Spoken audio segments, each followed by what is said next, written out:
सहना भवतु सहनो भुनक्तु सह वीर्यं करवावहे तेजस्विनावधीतमस्तु मा विद्विषावहे। ओम शांतिः शांतिः शांतिः। कृष्णाय वासुदेवाय हरये परमात्मने प्रणतक्लेशनाशाय गोविन्दाय नमो नमः। गुरुर्ब्रह्मा गुरुर्विष्णु गुरुर्देवो महेश्वरा गुरुर्साक्षात् परब्रह्म तस्मै श्री गुरवे नमः। रागद्वेषवियुक्तैस्तु विषयानिन्द्रियश्चरन् आत्मवशेर्विधेयात्मा प्रसादमधिगच्छति। भगवंताच्या असीम कृपेने, विश्वमौली ज्ञानोबरायाच्या असीम कृपेने, सकल संतांच्या आशीर्वादाने, सद्गुरुदेवाच्या आशीर्वादाने चालत असलेल्या या नित्य ज्ञानेश्वरी चिंतनामध्ये आज आपण 64 क्रमांकाच्या श्लोकापासून प्रारंभ करत आहोत। या ठिकाणी भगवंत अर्जुनाला उपदेश करत आहे आणि उपदेश करत असताना भगवंत सांगतात की ज्या पुरुषाने आपलं अंतकरण ताब्यात ठेवलं आहे, जो प्रीती व द्वेषरहित आहे, त्यांनी विषयाचा उपभोग घेतला असता तरी अंतकरणाची प्रसन्नता अखंड राहते। या ठिकाणी भगवंत अर्जुनाला उपदेश करतात की एखादा साधक आहे आणि त्या साधकाने जर अंतकरण आपल्या ताब्यात ठेवलं आणि अंतकरणावर जर आपला संयम ठेवला तर जी प्रीती द्वेषरहित तो झाला, प्रीतीरहित झाला, आसक्तीरहित झाला आणि त्यांनी विषयाचा जरी उपभोग घेतला असता तर अंतकरणाची प्रसन्नता अखंड राहते। आता या ठिकाणी जर तुम्ही असं विचार केला तर मागच्या श्लोकामध्ये भगवंताने अर्जुनाला सांगितलं, अर्जुना जर विषयाचा भोग तू घेतला आणि विषयामध्ये जर आसक्त झाला तर तुझ्या कशा पद्धतीने पतन होतं, पतन घडतं। आणि या ठिकाणी सांगतात की विषयाचा उपभोग घेतला असता तरी सुद्धा अंतकरणाची प्रसन्नता कायम राहते। थोडा विरोधाभास आपल्याला जाणवतो, परंतु तो विरोधाभास नाही। जर व्यवस्थित आपण जर त्याचा विचार केला तर आपल्या असं लक्षात येईल की भगवंताने एक सांगितलं आहे की प्रीती व द्वेष रहित होऊन विषयाचा उपभोग घेतला असता। आता प्रीती आणि द्वेष रहित होऊन म्हणजे काय? म्हणजे जर आपण एखाद्या विषयामध्ये आसक्ती धरली आणि आसक्ती धरून आपण त्या विषयाचा उपभोग घेतला तर आपल्याला दुःख आहे, तर आपल्याला बंधन आहे। एखादी वस्तू आहे ती आपल्या समोर आली आणि आपण ती उपभोगली, परंतु त्याच्यामध्ये आसक्त आपण झालो नाही तर मग मात्र ते बंधनाला कारणीभूत ठरू शकत नाही। अरे जसं तुम्हाला हे घर आहे, या घरामध्ये तुम्ही राहत आहे, पण या घरामध्ये राहत असताना या घरामध्ये जर तुम्ही आसक्ती ठेवत असाल तर मग तुम्हाला बंधन आहे। तुम्ही या घरामध्ये राहता आहे परंतु घरामध्ये कुठल्याही प्रकारची आसक्ती तुमची नाही। जसं भाड्याच्या घरामध्ये तुम्ही राहता परंतु तुमच्या मनामध्ये एक भाव निश्चित असतो, कोणता? हे घर माझं नाही, हे घर दुसऱ्याचं आहे, हे घर भाड्याचं आहे आणि मला कधीही तो जो राहणारा जो मालक आहे तो मला कधीही हे घर खाली करून मागू शकतो। त्याच्यामुळे त्या घराच्या विषयी तुमची काही आसक्ती राहत नाही, तुम्हाला काही ते घर माझं वाटत नाही। तुम्ही त्या घराचा उपभोग घेता, त्या घरामध्ये राहता, तुम्ही त्या घरामध्ये तुमचं जीवन घालवता, पण हे घर माझं आहे अशा पद्धतीचा जो भाव आहे तो भाव तुमच्या अंतकरणामध्ये राहत नाही। आणि तसा भाव न राहिल्यामुळे, तुमच्या अंतकरणामध्ये तसा भाव न राहिल्यामुळे त्या घरामध्ये तुमची आसक्ती राहत नाही। अहो अशा वेळेस अशा घरामध्ये तुम्हाला बाहेर जरी पडायचं काम पडलं किंवा बाहेर निघायचं काम पडलं तर तुम्हाला त्याच्यापासून फार दुःख होणार नाही, परंतु तुमचं घर आहे, ते घर तुम्ही त्याला माझं म्हटलं आहे आणि माझं समजून त्याचा तुम्ही उपभोग घेत आहे, तर मग जर अशा घरातून तुम्हाला बाहेर निघायचं काम पडलं तर मग मात्र तुम्हाला दुःख झाल्याशिवाय राहणार नाही. म्हणून विषयाचा उपभोग घेत असताना तो विषय आपला आहे असं ज्यावेळेस आपण समजतो त्यावेळेस दुःख होतं. त्या विषयामध्ये ज्यावेळेस आपण आसक्त होतो त्यावेळेस दुःख होतं. त्याला ज्यावेळेस आपण आपलं समजतो त्यावेळेस दुःख होतं. त्याला ज्यावेळेस आपण माझं समजतो त्यावेळेस दुःख होतं. अहो, जगामध्ये असंख्य स्त्री पुरुष आहे, असंख्य लोक आहेत, परंतु सगळ्यांनाच काही आपण आपलं समजत नसतो. आणि सगळ्यांना आपण आपलं समजत नसल्यामुळे आपल्याला काही जगामध्ये अन्य व्यक्ती कोणी मेलं काय जगलं काय त्याच्याशी आपलं काही घेणं देणंही राहत नाही. जगामध्ये लोक हजारो कोटी लोक रोज जन्माला येतात, रोज मरतात, हजारो जीवजंतू जन्माला येतात, मरतात, त्याच्याविषयी आपल्याला काही घेणं देणं राहत नाही, कारण त्याला आपण आपलं समजलेलं नसतं. परंतु आपल्या घरामध्ये जे असणारं कुत्रंसुद्धा मेलं तर आपल्याला 2 दिवस करमत नाही. का? तर त्याने आपण आपलं समजलेलं असतं. म्हणून फरक हाच आहे की या ठिकाणी सांगतात की वस्तू कोणती असो त्या वस्तूच्या उपभोगापासून माणसाला दुःख नाही, परंतु वस्तूमध्ये प्रीती धरल्यानंतर, आसक्ती धरल्यानंतर त्याच्यापासून आपल्याला दुःख होतं. म्हणून तू प्रीती व द्वेष रहित हो, त्याचा द्वेषही करू नको. त्याच्याविषयी द्वेष जर बाळगला तरी दुःख तुला होणार आहे. अरे एखादा तुमचा मित्र आहे आणि मित्रा तुमची चांगली मैत्री आहे आणि मैत्री एक दिवस त्या मैत्रीचं रूपांतर भांडणामध्ये झालं आणि भांडणामध्ये झाल्यानंतर मग मात्र तुम्ही जसं त्यांचा द्वेष करायला लागतात आणि द्वेष केल्यानंतर त्याचा परिणाम तुम्हाला स्वतःलाही दुःख भोगावं लागतं. म्हणून कुठलाही विषय असो, तुम्हाला हे घराचं उदाहरण मी देऊन सांगितलं, सगळ्याच विषयाच्या बाबतीत हे लागू पडेल की त्या विषयाचा उपभोग घेत असताना हे आपलं नाही ज्यावेळेस तुम्ही समजसाल त्यावेळेस उलट त्या अंतःकरणाची प्रसन्नता तुमची वाढेल आहे का नाही. तुम्हाला जी माझं नाही म्हटल्यानंतर त्याच्याविषयी फारशी आसक्ती बाळगायचं काम नाही. आता तुम्ही प्रवास करत असताना एसटीने प्रवास करता किंवा रेल्वेने प्रवास करता तर तुम्ही त्याला आपलं समजता का? नाही. कुठे त्या गाडीला खरोच जरी आला तरी तुम्हाला त्याच्यापासून काही दुःख होत नाही. तुम्ही विषयाचा उपभोग घेत आहे. या ठिकाणी विषयाचा उपभोग तुम्ही सोडला नाही. तुम्ही त्या ट्रेननं प्रवास करत आहे, तुम्ही त्या गाडीनं प्रवास करत आहे, तिला क्रॅश पडला तर तुम्हाला काही एवढं दुःख होणार नाही. पण ती स्वतःची गाडी असू द्या आणि त्या गाडीला थोडाही क्रश पडला तर लगेच तुम्हाला दुःख होईल, कारण तिला तुम्ही आपलं समजलं आहे, आपलं समजून त्याच्याशी व्यवहार करत आहे. म्हणून ह्या 2 गोष्टी महत्त्वाच्या आहे की सर्वप्रथम काय करावं लागेल की अंतःकरणामध्ये आपल्याला त्या गोष्टीच्या विषयी असणारी ती प्रीती सोडावं लागेल, त्याच्याविषयी द्वेषरहित व्हावं लागेल आणि मग विषयाचा भोग घेतला असता तरी आपल्याला त्याच्यापासून दुःख प्राप्त होणार नाही. आणि म्हणून काय आहे की दुःखाला प्राप्त करण्यास जे काही आहे ती आसक्ती आहे, आसक्तीपासून आपण काय केलं पाहिजे, दूर केलं पाहिजे. आणि ज्यावेळेस आपण आसक्तीपासून दूर जाऊ त्यावेळेस 100% समजायचं की आपल्या जे काही अंतःकरण आहे ते अंतःकरण प्रसन्न होईल आणि प्रसन्न अंतःकरणामध्ये काय होईल तर भगवत बोधही लवकर होईल. आता माऊली याच्यावर काय सांगतात ते बघू आपण. संत श्रेष्ठ ज्ञानेश्वर महाराज सांगतात की म्हणून विषय आघवे सर्वथा म्हणून सांडावे मग राग द्वेष स्वभावे नासतील. म्हणून विषय आघवे की म्हणून सर्व प्रकारच्या विषयापासून मनापासून त्याग करावा. काय? सर्व प्रकारच्या विषयाचा मनापासून त्याग करावा, त्यामुळे राग द्वेष सहजच नाहीशी होतील. काय होईल? सर्व विषयाचा मनापासून त्याग केल्यानंतर राग द्वेष सहज नाहीशी होईल. कारण विषय आहे, मागच्या श्लोकामध्ये आपण चिंतन केलं की सर्वप्रथम काय होतं तर आसक्ती निर्माण होते. सर्वप्रथम आसक्ती निर्माण होते. आसक्तीपासून मग माणसाला पहिला तर विषय समोर येतं, विषयाच्या प्रती आसक्ती तयार होते, आसक्तीतून मग त्याच्यातून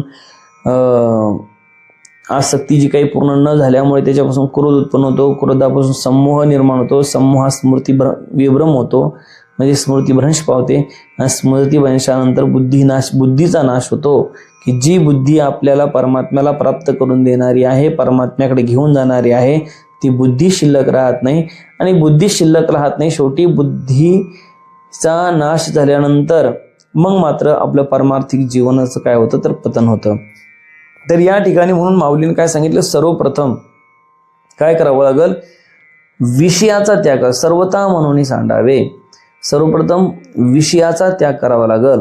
अहो एखादं झाड आहे, माऊलीने मागे उदाहरण देऊन सांगितलंच होतं, झाड जर तुम्हाला संपवायचं असेल तर ते बुडापासून संपवावं लागेल. आणि जर तुम्ही अर्ध्या मंदातून त्याला कापलं तर पुन्हा त्याला डिशा फुटतील, पुन्हा त्याला पालव्या फुटतील, पुन्हा ते वाढल. म्हणून मुळासहित त्याला जर काढलं तरच ते आपल्याला पुन्हा दिसणार नाही. तसे विषय जे आहे ते विषय अंतकरणातून हे काय केले पाहिजे, त्याचा त्याग केला पाहिजे, ते सांडले पाहिजे. आणि अंतकरणातून जर विषय संपले, काय विषय संपले म्हणजे तुम्ही काय म्हणसाल की विषय कसे संपणार महाराज, रोज काही ना काही विषय आपल्या समोर असतो. अरे हो बाबा, विषय आपल्या समोर असतो, परंतु त्या विषयाच्या प्रती आपल्या अंतकरणामध्ये जी आसक्ती आहे ती आसक्ती दुःखदायक आहे. विषय उपभोगून तुम्ही सोडल्यानंतर त्या विषयापासून तुम्हाला दुःख प्राप्त होणार नाही, पण तोच विषय मला पुन्हा उपभोगायला मिळेल ही जी काही तुम्ही आशा धरता त्याच्यापासून तुम्हाला दुःख होत असतं. म्हणूनही विषय हे आगवे सर्वथा म्हणून सांडावे. मग राग द्वेष स्वभावे नाशतील. मग त्यानंतर काय होईल तर राग द्वेष जे आहे ते राग द्वेष सहजच नाश पावतील. कारण सर्वप्रथम विषय आहे म्हणून राग द्वेष आहे. कामात क्रोधो बीजा येते, कामापासूनच काय होतो, क्रोध उत्पन्न होतो. कामाची अपूर्णता राहिली, काम पूर्ण झालं नाही, जी इच्छा असेल ती पूर्ण झाली नाही, आसक्ती जी आहे ती आसक्ती पूर्ण झाली नाही, त्याच्यापासून काय होतं, क्रोध निर्माण होतो. अरे आपलं कोण ऐकावं, माझं कोण ऐकावं, हा जो काही आपल्या अंतकरणामध्ये भाव असतो, कामना असते, इच्छा असते, आपलं असं वाटतं माझ्या मनासारखं झालं पाहिजे. घरामध्ये सुद्धा आपण वागताना, व्यवहारात वागताना आपण पाहतो की घरामध्ये वागत असताना, व्यवहारात वागत असताना आपण बऱ्याच वेळेस म्हणतो हा माझ्या मतानुसार वागत नाही, हा स्वतःच्या मनानं वागतो, हा स्वतःच्या अकलीप्रमाणे वागतो, हा माझं ऐकत नाही.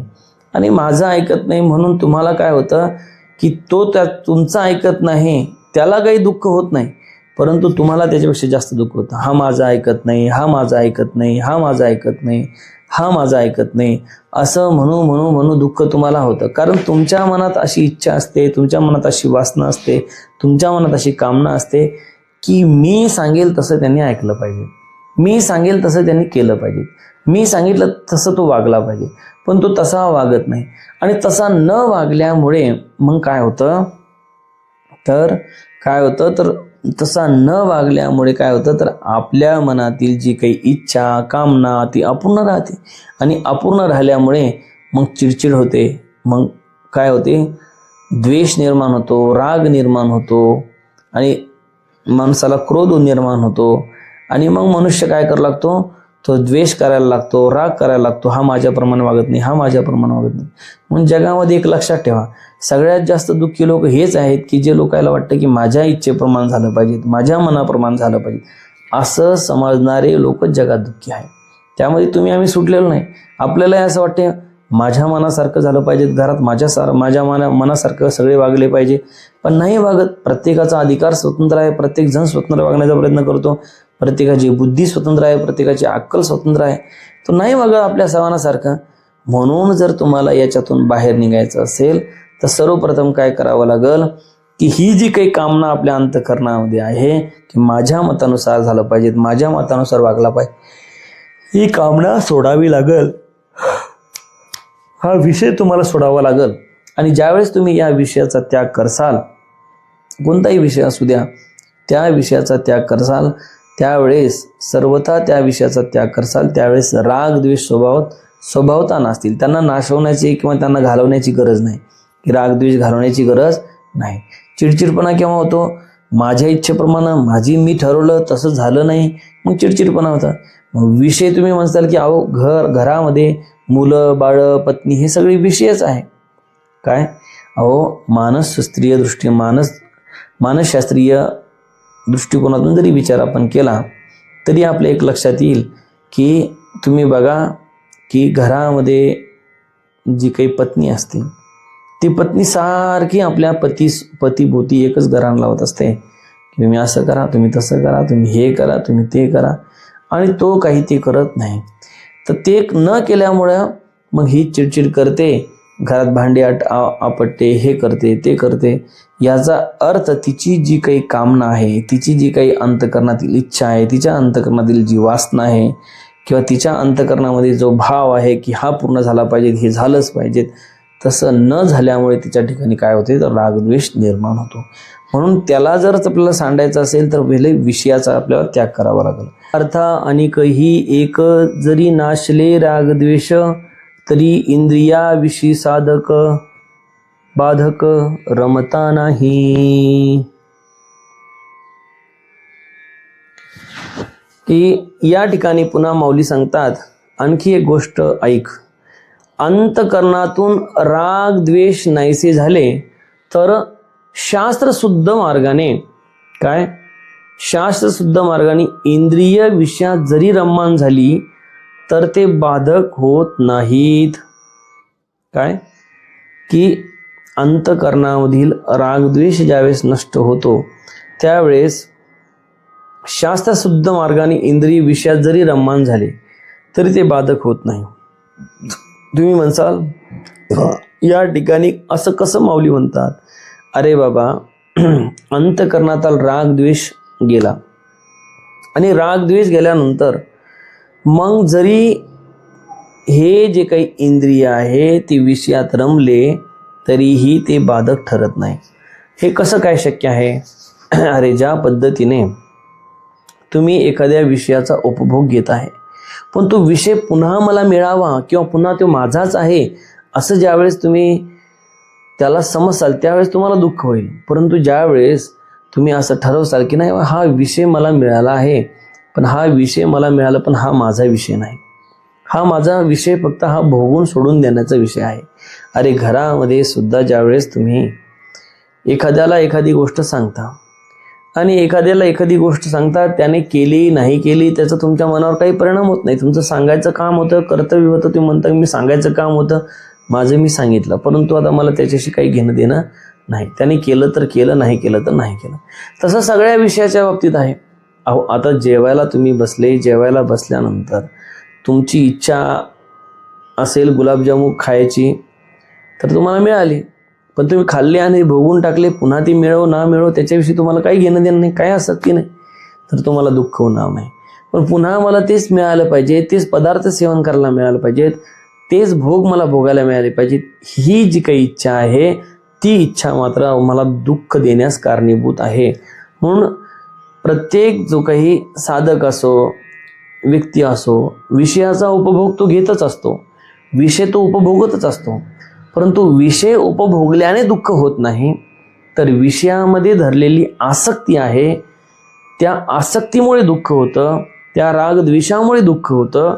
म्हणून माऊली सांगतात की जर या पद्धतीने जर त्याने रागद्वेषाचा त्याग जर त्याच्याकडून घडला तर त्यावेळेस त्याने इंद्रियाच्या द्वारे एखादा विषय सेवनही केला तरीही त्याच्यामध्ये तो बाधक होत नाही किंवा तो त्याच्यापासून त्याला बंधन प्राप्त होत नाही. पुन्हा माऊली सांगतात, जैसा सूर्य आकाश गतू रश्मी करे जगाते स्पर्श तू, तरी संग दोषे काय लिंपी तू तिथीची ना. उदाहरण देऊन सांगितलं माऊलींनी या ठिकाणी की ज्याप्रमाणे आकाशात असलेला सूर्य हा आपल्या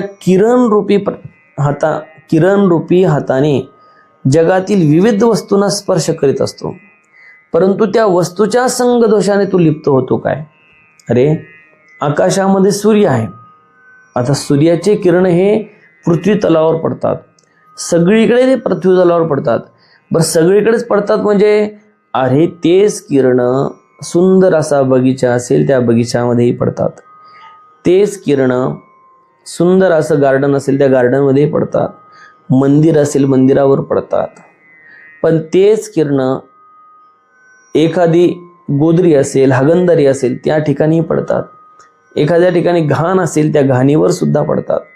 पण म्हणून ते जे काही सूर्याचे किरण आहे ते सूर्याचे हात आहे, एक प्रकारे सगळीकडे ते पसरतात, सगळीकडे पडतात, सगळ्यांना ते स्पर्श करतात, त्यांच्या प्रकाशाने ते सगळीकडं काय करतात तर सगळीकडे ते प्रकाशमय करून टाकतात. पण तरीही सुद्धा जो सूर्य आहे तो सूर्य त्याच्यापासून लिंपित होत नाही किंवा त्यांच्यापासून त्याला काही बंधन प्राप्त होत नाही किंवा त्याच्यापासून त्याला काही फरक पडत नाही. कारण तो सगळ्यांना जरी स्पर्श केला असला तरी तो त्याच्यापासून तो त्याचा संग दोषाचा त्याला काय होत नाही, तर तो लिंपत नाही किंवा त्याच्यात आसक्त होत नाही. कारण तो निर्विकार असतो, निराकार असतो. या सगळ्या जगाला तो जरी प्रकाशित करत असला तरीही त्याच्यापासून त्याला काही दोष लागत नाही किंवा त्याचा संसर्ग त्याला होत नाही, संगदोष त्याला होत नाही. म्हणून अशा पद्धतीने तो सूर्य जसा या जगामध्ये राहून जगातील सगळ्या वस्तूला स्पर्श करून सुद्धा तो लिप्त होत नाही, त्या पद्धतीने माऊली उदाहरण देऊन सांगतात. त्या पद्धतीने तैसे इंद्रियार्थी उदासीन आत्मरसेची निर्भिन्न जो काम क्रोध विहीन होणे असे, त्या पद्धतीने जो विविध विषयाच्या ठिकाणी उदासीन अनासक्त होतो आणि आत्मनंदात रंगून गेलेला असतो, जो काम क्रोधाचा त्याग करून जगत असतो, काय तर विविध विषयाच्या ठिकाणी तो उदासीन असतो, अनासक्त असतो.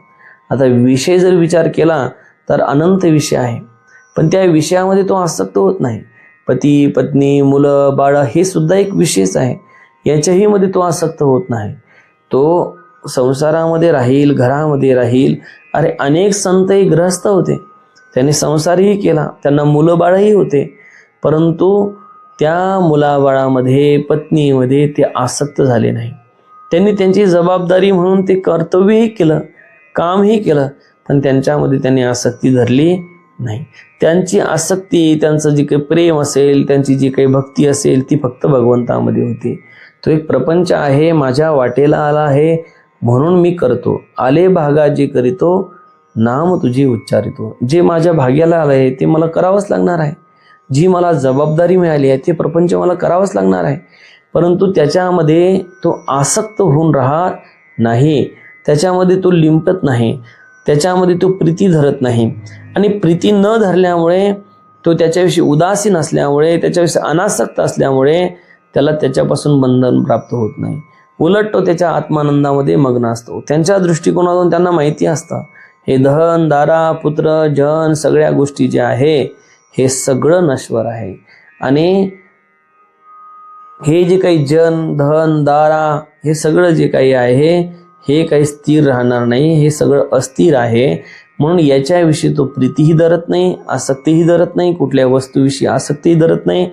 तो फक्त एकच त्यांचा विषय असतो, विषय तो त्यांचा झाला नारायण नावडे जनधन माता पिता. त्यांचा एकच विषय झाला असतो की तो म्हणजे भगवंत, आणि भगवंतामध्येच ते भगवंतावरच प्रीती करतात, भगवंतामध्येच ते आसक्त होत असतात. पुन्हा माऊली सांगतात तरी विषयाते काही आपण पे वाचुनी नाही, मग विषय कवन काही बांधतील कवना. की पुन्हा सांगतात की अरे ज्याला सर्व विषयात आत्मस्वरूपाविषयी दुसरे काही दिसत नाही, त्याला विषय कोणते कोणाला आणि कशी बाधा करतील. अरे विषयामध्ये सुद्धा त्याला काय दिसतं तर आत्मस्वरूपाची ती अनुभूती घेतात. म्हणजे विषय जन नोहे अवघे जनार्दन. अरे त्यांना त्यांच्या पत्नीमध्ये सुद्धा परमेश्वर दिसतो, पतीमध्ये सुद्धा परमेश्वर दिसतो, मुलाबाळामध्ये सुद्धा परमेश्वर दिसतो. अरे भगवान रामकृष्ण परमहंसांना त्यांची जी पत्नी आहे, सहधर्मिणी आहे, शारदा माता आहे, त्या शारदा मातामध्ये ती भगवतीला समजायचे, देवीला समजायचे, कालीला समजायचे, काली म्हणून त्यांची पूजा सुद्धा करायचे. ते त्यांच्यामध्ये काली या स्वरूपाने पाहायचे. आणि असाच एक प्रसंग आहे बघा, तुम्ही तुमचा भाव काय हा महत्त्वाचा आहे. तुम्ही त्या कोणत्या भावाने भगवंताची प्रीती करता, भगवंतावर प्रेम करता तो महत्त्वाचा आहे. तुम्ही त्या भावामध्ये भगवंताला कोणत्या भावाने भगवंताला आपलं करतात तो महत्त्वाचा आहे. अरे रामकृष्ण परमहंसानेच एक जी साधक आहे, एक शिष्य आहे, एक वृद्ध स्त्री आहे, ज्यावेळेस त्यांच्याकडे आली आणि आल्यानंतर ती ठाकूरांना विचारू लागली, रामकृष्ण परमहंसांना, की मला असं वाटतं भगवंताची प्राप्ती झाली पाहिजे, परंतु भगवंताच्या प्राप्तीसाठी मी काय साधना केली पाहिजे. आता ठाकूरांनी ओळखलं की आता हिचं वय झालेलं आहे, वयस्कर आहे.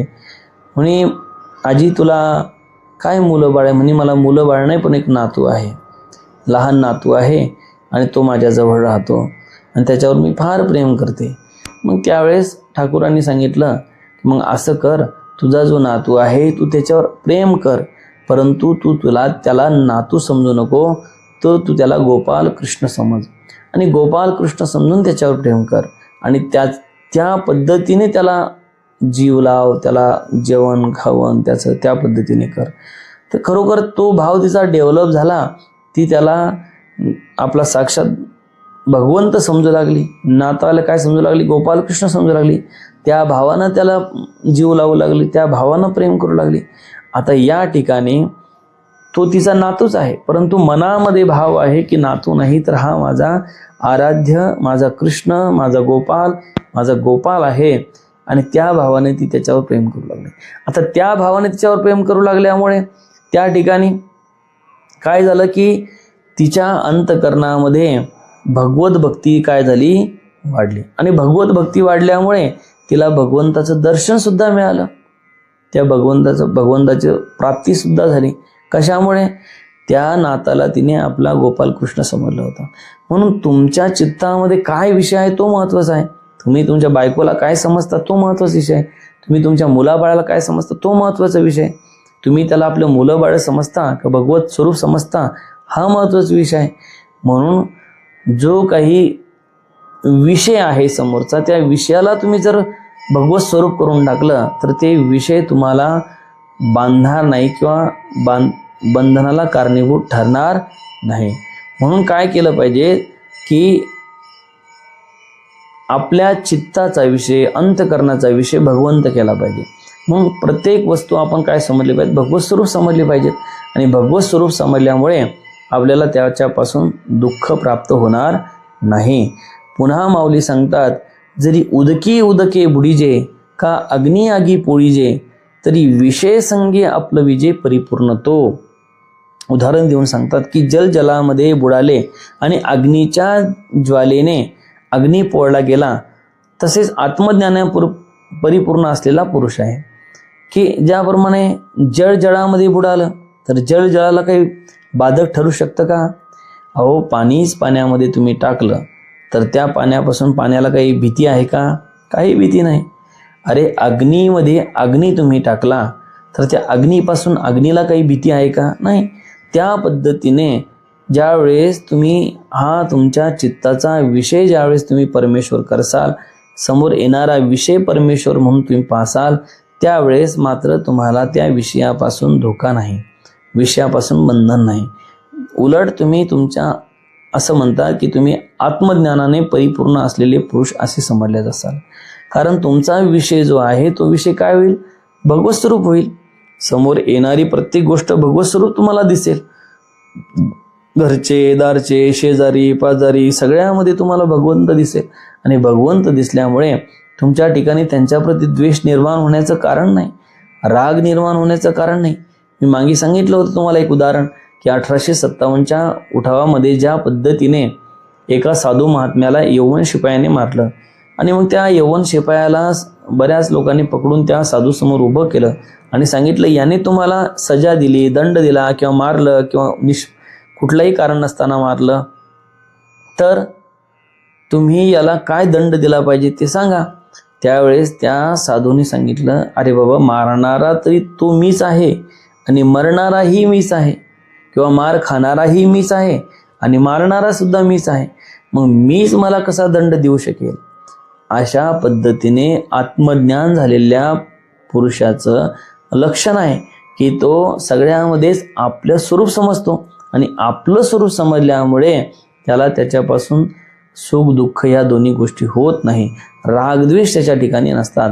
शेवटी माऊली सांगतात, ऐसा आपणचे केवळू होऊन असे निखळू तयाची प्रज्ञा अचळू निभ्रांत मानी.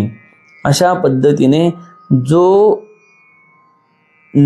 विश्व चैतन्याशी एकरूप होऊन राहतो त्याची प्रज्ञा स्थिर आहे असे तू निश्चित जाण. काय? जो या विश्व चैतन्याशी एकरूप होऊन राहतो, जो या सगळ्याला भगवत स्वरूप समजतो, सगळीकडे भगवंतमय समजतो आणि भगवत स्वरूप समजून, भगवंतमय समजून तो त्याच्याशी त्या पद्धतीने व्यवहार करतो. असा पुरुष काय समजतो? तर असा पुरुष काय समजत, तर आत्मज्ञानी किंवा प्रज्ञा स्थिर. कारण अर्जुनाने प्रश्न विचारला, स्थित प्रज्ञेश का भाषा समाधिस्तस्य केशव. स्थित प्रज्ञा पुरुषाचे लक्षण काय आहे? तर त्या संबंधाने भगवंत सांगतात की असा जो पुरुष आहे, विषयाचा उपभोग घेऊन सुद्धा तो त्या विषयापासून लिंपित होत नाही, तर अशा पद्धतीने जो पुरुष आहे त्याची प्रज्ञा स्थिर झाली असं तू समज. अशा पद्धतीने भगवंत अर्जुनाला उपदेश करत आहे. अजून भगवंत अर्जुनाला उपदेश करणार आहे ते आपण आता उद्याच्या चिंतनामध्ये पाहू. ओम पूर्णमदः पूर्णमिदं पूर्णात् पूर्णमुदच्यते पूर्णस्य पूर्णमादाय पूर्णमेवावशिष्यते. ओम शांती शांती शांती.